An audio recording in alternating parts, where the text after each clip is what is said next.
So, freedom of the press is one of the First Amendment rights that we talk about, and it's not something that typically shows up on the AP exam per se, in the sense that it's one of the main ones. But it is, you're almost guaranteed to see freedom of speech, freedom of religion. Those are going to be on the exam.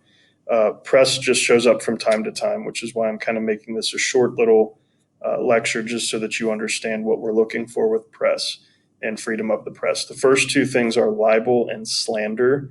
Libel is the written defamation of character, knowingly incorrect information and doing it or writing things in a way that are specifically to take down a person, and it's doing it in an untruthful way. Um, Slander is the spoken defamation of character.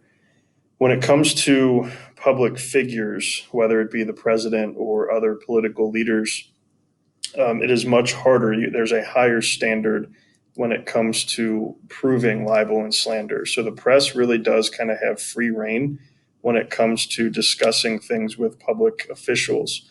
And New York Times versus Sullivan is not a case that you necessarily need to know, but it's not a mandatory case, but it's good to know.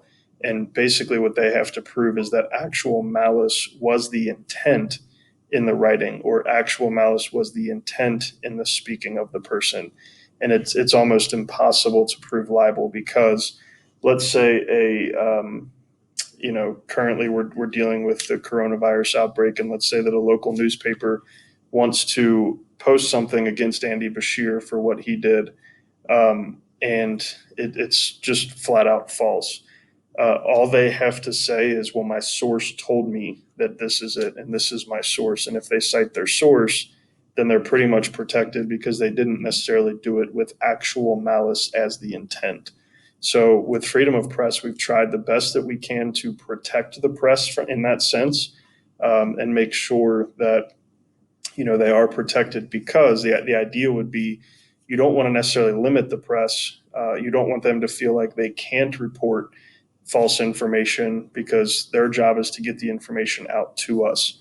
So, obviously, in today's current culture, when you have Fox News and CNN doing two different things, we can have those debates about what actual malice looks like. But freedom, typically, the press is going to be protected in that sense.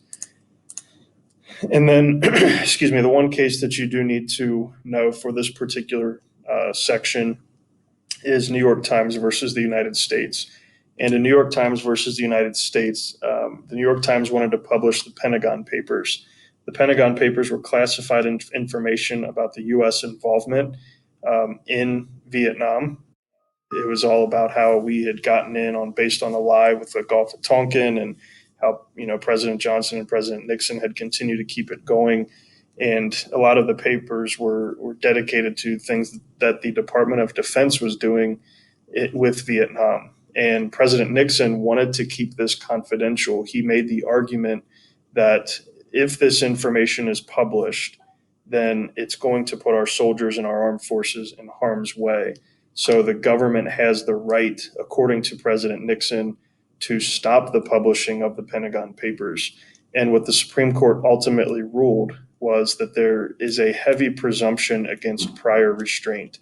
And prior restraint's a phrase that you should know that goes with this particular case. But what that means is the government is trying to stop something from being published. And in any case with the freedom of the press, there's a heavy presumption against the government stopping the publication.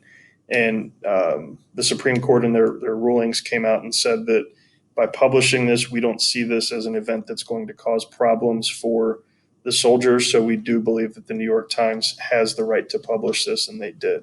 So what has been created is this heavy presumption against the government stopping publication of confidential information, or information that maybe they don't want to come out. Because obviously the other side of this is that Nixon knowingly was going to stop this from coming out because of the black eye that it would put on the presidency in regards to America's involvement in Vietnam. So New York Times versus the U.S. is one that you do need to know. It is a mandatory case, so it can show up And that key phrase there, a heavy presumption against prior restraint, is important.